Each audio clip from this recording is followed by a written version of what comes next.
Hello everyone, welcome to पावनी study point. आज reasoning series के पार्ट 2 में जो टॉपिक हमने लिया था प्रीवियस वीडियो में काउंटिंग फिगर्स, उसी पे हम पार्ट 2 डिस्कस करेंगे, जिसमें हम ये सीखेंगे कि कैसे नंबर ऑफ़ स्क्वायर्स हम ऑब्टेन कर सकते हैं किसी भी कॉम्प्लिकेटेड फिगर से।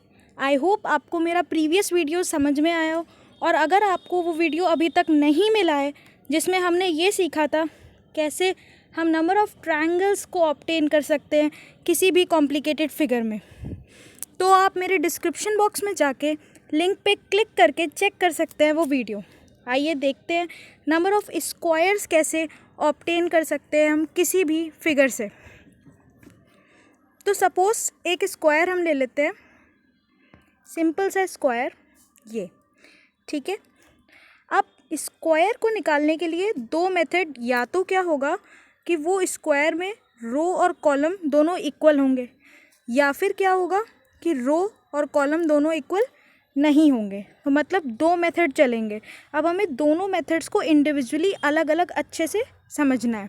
देखो कैसे, जैसे एक स्क्वायर मैंने ये लिया, ठीक है, इसमें मैंने रोज और कॉलम्स बना लिए। तो आप यहाँ देख सकते हैं यहाँ कितने कॉलम बने, 5 हमारे कॉलम बन गए।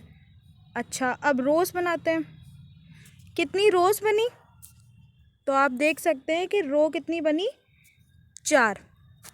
तो ऐसी कंडीशन मतलब जहाँ रो कॉलम के इक्वल नहीं है। तो अगर हम इसमें नंबर ऑफ़ स्क्वायर्स निकालें और सिंपल मेथड लगाएं, तो आप देख सकते हैं कि सिंपल मेथड कितना ज़्यादा कॉम्प्लिकेटेड होगा कि हम ऐसे काउंट करें कि ये 1 2 3 4 बहुत ही कॉम्प्लिकेट हो जाएगा। बट अगर हम ट्रिक से समझें तो बहुत ही आसानी से विद इन अ सेकेंड्स आप नंबर ऑफ़ स्क्वायर्स को ऑब्टेन कर सकते हो किसी भी फिगर से।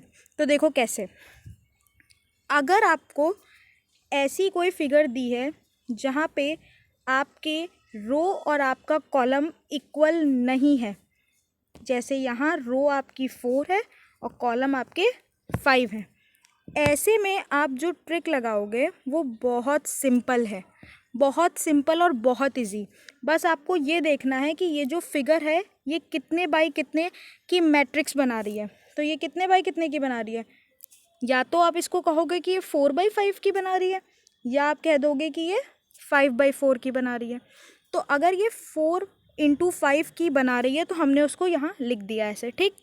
अब बस एक काम आपको करना है इसमें नंबर ऑफ़ स्क्वायर्स निकालने के लिए, वो ये कि इसमें एक एक को माइनस करते चलो। जैसे 4 में 1 माइनस किया 3, 5 में 1 माइनस किया 4, फिर से 3 में माइनस किया 1 तो 2, और 4 में किया तो 3, फिर से 2 में किया तो 1, और 3 में किया तो 2। अब ये कब तक करते रहना है, तब तक जब तक आपकी मल्टीप्लिकेशन में ज़ीरो ना आ जाए। तो अब अगर आप 1 से 1 पे करोगे तो 0 आएगा, और 2 से 1 पे करोगे माइनस तो 1 आएगा। तो 0 आ गया, मतलब हमें रुक जाना है। अब हमको क्या करना है, ये मल्टीप्लिकेशन जो हमने लिखी है इसको सॉल्व कर लेना है। Simple method, 5 4 20, 3 4 12, 2 3 6, 2 1 2 and 0 multiply by 1 0। अब आपको बस इसका एडिशन कर देना है, और जो एडिशन करके आपका आंसर आएगा उतने नंबर ऑफ़ स्क्वायर्स इस पर्टिकुलर फिगर में दिए हुए हैं। देखो 20 + 12 32, 32 + 6 38 + 2 40 नंबर ऑफ़ स्क्वायर्स आपके इस फिगर में दिए हुए हैं। आप अगर इसको सिंपल मेथड से भी ऐसे काउंट कर करके भी अगर आप चेक करोगे तो भी आपको आंसर यही ही मिलेगा। ये तो कंडीशन थी जब रो कॉलम के इक्वल नहीं थी, ठीक है।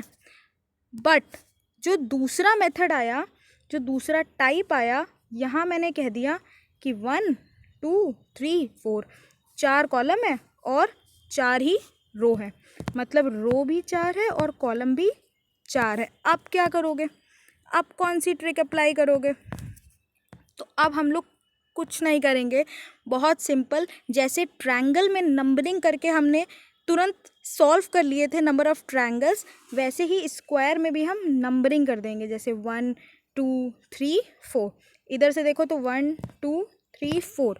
अब आपको नंबर ऑफ़ स्क्वायर्स निकालने हैं, तो ट्रिक ये है कि आप इन नंबरिंग्स का स्क्वायर कर दोगे। 1 का स्क्वायर, 2 का स्क्वायर, 3 का स्क्वायर एंड 4 का स्क्वायर, और इनको आपस में ऐड कर दोगे। ऐड करने पे जो आंसर आएगा उतने नंबर ऑफ स्क्वायर्स इस फिगर में हैं। तो ऐड करो, 1 का स्क्वायर इज़ 1 प्लस 2 का स्क्वायर इज़ 4 प्लस 3 का स्क्वायर इज़ 9 एंड 4 का स्क्वायर इज़ 16। टोटल आपके आ गए 30। इसका मतलब है कि 30 नंबर ऑफ स्क्वायर्स इस फिगर के अंदर हैं। तो ये दो कंडीशंस हैं, ये दो टाइप्स हैं, जहाँ एक पे हमने डिस्कस किया कि रो कॉलम के इक्वल है और दूसरे में रो कॉलम के इक्वल नहीं है। अगर रो कॉलम के इक्वल है तो हम इसको दोनों मेथड से कर सकते हैं। आप समझ रहे हो? जैसे ये जो दे रखा है, सपोज ये दे रखा है और इसमें हमने कहा कि रो भी सेम है और कॉलम भी सेम है, ठीक है। अब आपने एक तरीका तो ये अपनाया कि आपने स्क्वायरिंग कर दी नंबरिंग से और ऐड कर दिया। अगर आप ये ना अप्लाई करके वही पुराना मेथड जो मैंने नॉट इक्वल टू वाला बताया है, अगर वो भी करोगे, जैसे मैट्रिक्स आपने लिख ली 4/4, टिक। अब इसको समझो पहले ध्यान से, देखो अगर आपने 4/4 लिख ली, इसमें भी आप 1 1 रिड्यूस करते चलो, 3/3, 2/2, 1/1, कब तक करते हैं? जब तक 0 ना आ जाए, 0/0। बस एडिशन कर दो, देखो आंसर सेम आएगा, जो उस मेथड से आया वही इससे भी आएगा। 4 4 16, 3 3 9, 2 2 4, 1 1 1 एंड दिस इज़ 0। जब आपने इन सब का एडिशन किया तो भी आपका आंसर 30 ही आ रहा है। तो यहाँ भी 30, यहाँ भी 30, दोनों आंसर सेम आ रहे हैं। मतलब जब रो कॉलम के इक्वल है तो दोनों तरीके लग सकते हैं, स्क्वायरिंग से ऐड करके नंबरिंग पे भी, और अगर वही मेथड मैट्रिक्स वाला कि 1 से रिड्यूस करके हमें एडिशन करना है उन नंबर्स का, तो वहाँ से भी आप नंबर ऑफ़ स्क्वायर्स को ऑब्टेन कर सकते हो। दूसरा मेथड जो था कि रो नहीं इक्वल है अगर कॉलम के, तो सिर्फ एक ही मेथड अप्लाई होगा, जो ये आपका मैट्रिक्स वाला था, ठीक है। अब थोड़ा एडवांस पे बढ़ते हैं और फिगर्स को देखते हैं। जैसे सपोज ये एक स्क्वायर दे रखा है, ठीक। इस स्क्वायर के अंदर एक प्लस का साइन अगर आपको दिखे, ये याद रखना, ये लर्निंग पॉइंट है कि एक स्क्वायर के अंदर कहीं पे भी आपको प्लस का साइन दिख रहा हो, आप तुरंत इमेजिन कर लेना, तुरंत अपने दिमाग में ले आना कि इस फिगर में नंबर ऑफ स्क्वायर जो है वो है 5, ठीक। अच्छा, ऐसे भी ना समझ में आए तो नंबरिंग करके भी देखो, जैसे 1 2, इधर से भी 1 2, कुछ नहीं, बहुत सिंपल तरीका, 1 का स्क्वायर प्लस 2 का स्क्वायर, तो 1 + 4 5, ऐसे भी 5 आ रहा है। और अगर आप याद भी रखो कि किसी स्क्वायर में प्लस का साइन किया तो 5 ही नंबर ऑफ स्क्वायर्स आएंगे। तो पहले वाले का तो आंसर आपको मिल गया, क्योंकि ये यही फिगर बनी है, एक स्क्वायर उस पर प्लस, देखो तो इसका कितना आ गया 5, ठीक। अब देखो ये फिगर थोड़ी सी कॉम्प्लिकेटेड इसलिए है क्योंकि यहाँ स्क्वायर के अंदर स्क्वायर और स्क्वायर के अंदर स्क्वायर है। देखो ये एक बड़ा वाला स्क्वायर, ये उससे छोटा वाला, और ये तीसरा सबसे छोटा वाला। तो पहले वाले स्क्वायर में भी देखो प्लस साइन दिख रहा है, मतलब पहला 5, राइट।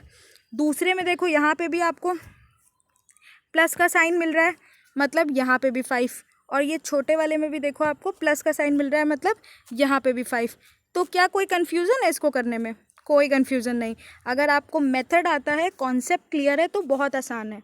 तो जैसे पहली फिगर में 5 आ रहा था, और यहाँ क्योंकि 3 स्क्वायर्स ऐसे ही एम्बेडेड है जिसका स्ट्रक्चर कुछ ऐसा बन रहा है, इसका मतलब 3 बार हम 5 5 5 ऐड कर देंगे तो कितना आ जाएगा 15। इसका मतलब 15 नंबर ऑफ स्क्वायर्स इस फिगर के अंदर हैं, ठीक।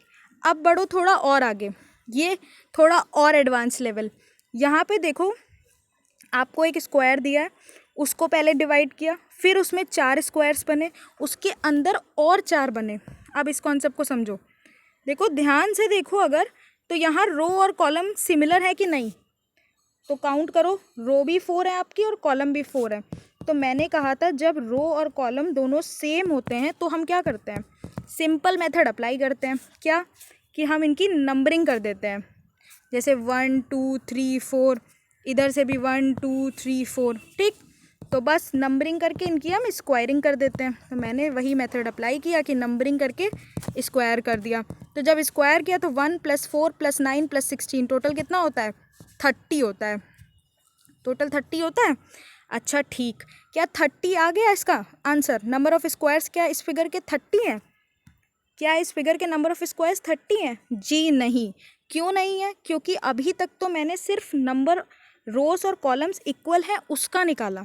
ये जो अंदर आपके स्क्वायर्स एम्बेडेड है ये कहाँ गए, ध्यान से देखो ये कहाँ गए, इनको भी तो काउंट करना होगा ना। तो 30 तो आई होप आपको समझ में आ गया होगा कि रो अगर 4 है, कॉलम अगर 4 है, स्क्वायरिंग करेंगे तो 30 आ रहा है, करेक्ट। अब ये जो अंदर एम्बेडेड है ना, तो देखो अंदर स्ट्रक्चर कैसा बन रहा है, एक स्क्वायर और प्लस साइन, मतलब नंबर ऑफ स्क्वायर्स कितने हुए 5, और ऐसे कितनी फिगर्स दे रखी है 4, मतलब 30 में आप क्या करोगे 5 × 4 कर दोगे, तो 30 + 20 इज़ 50, मतलब आपका आंसर 50 आ गया कि इस फिगर के अंदर 50 नंबर ऑफ स्क्वायर्स प्रेजेंट हैं, करेक्ट। अब देखो थोड़ा और, जैसे हमने ये सीखा कि एक स्क्वायर के अंदर आपको अगर प्लस का साइन दिख रहा है, वहाँ नंबर ऑफ स्क्वायर्स हमने निकाले थे 5। सिमिलर वे में ऐसा ही अगर आपको एक फिगर दिया है और बस उसमें एक और डिज़ाइन हमने एम्बेडेड कर दिया, जैसे देखो यहाँ हुआ है, ठीक। तो एक चीज़ तो ध्यान है आपको कि स्क्वायर में अगर आपने ऐड का साइन आपको दिख रहा है तो 5 है, और क्योंकि आपने ये जो डिज़ाइन आप लेके आए हो तो ध्यान से देखो कि ये डिज़ाइन अपने आप में भी एक स्क्वायर बन रहा है, तो हमने +1 कर दिया। इसका मतलब इस फिगर का जो स्ट्रक्चर का जो नंबर ऑफ स्क्वायर्स ऑब्टेन हुए वो कितने हुए 6, कितने हुए 6। तो आई होप आपको ये 6 समझ में आया होगा कि ये 6 कहाँ से आया, ठीक। अच्छा, अब इसी फिगर से हम एक कॉम्प्लिकेटेड फिगर इसी की देखेंगे कि कैसे हम उसको निकालेंगे। तो देखो ये फिगर जैसे दे रखी है, अब इस फिगर में क्या है, सेम चीज़, पैटर्न ध्यान रखो, पैटर्न जो बताया है कि एक स्क्वायर अगर आपको दे रखा हो उसमें प्लस का साइन विद दिस डिज़ाइन हो तो नंबर ऑफ स्क्वायर्स इसमें कितने प्रेजेंट थे 6। अब आप इस फिगर में देखो ऐसे कितनी जगह पे ये फिगर रिप्रेजेंट हो रही है, तो आप डायरेक्ट वहाँ क्या लिख दोगे 6 लिख दोगे। देखो ये बड़ा वाला जैसे स्क्वायर है, ठीक है, ये जो बड़ा वाला आपका स्क्वायर है इसमें एक प्लस का साइन बन रहा है, साथ में ये एक डिज़ाइन बन रहा है, ठीक। तो ये जो डिज़ाइन बन रहा है ये आपका एक डिज़ाइन बन रहा है और ये प्लस का साइन बन रहा है ना, तो एक 6 आ गया यहाँ से, ठीक। अब देखो अगर ये छोटा वाला देखो, एक ये है ना, और यहाँ पे भी प्लस का साइन बन रहा है और यहाँ पे भी ये फिगर ऐसे एम्बेडेड हो रही है, तो यहाँ पे एक 6 और आ गया। अच्छा, अब ये छोटे वाले में देखो एक स्क्वायर बन रहा है और प्लस का साइन बन रहा है, तो हमने बताया था एक स्क्वायर और प्लस का साइन हो तो मतलब 5, तो कितना आ गया टोटल आपके 17, यानी इस फिगर में 17 नंबर ऑफ स्क्वायर्स इस टाइम पे प्रेजेंट हैं, ठीक। अब आई होप आपको ये कॉन्सेप्ट समझ में आया हो कैसे नंबर ऑफ स्क्वायर्स हमें ऑब्टेन करने हैं विद ट्रिक। नेक्स्ट वीडियो में हम डिस्कस करेंगे नंबर ऑफ रेक्टेंगल्स और नंबर ऑफ लाइंस को एक साथ, और उसके बाद मैं मिक्स क्वेश्चन लेके आऊँगी जिसमें आपके कम्पिटिटिव एग्ज़ाम्स में पूछे गए क्वेश्चंस भी इंक्लूडेड होंगे। तो आई होप आपको आज की वीडियो समझ में आई हो और मेरा कॉन्सेप्ट अच्छा लगा हो। अगर आपको मेरी वीडियो अच्छी लगी तो like, share and subscribe. Thank you.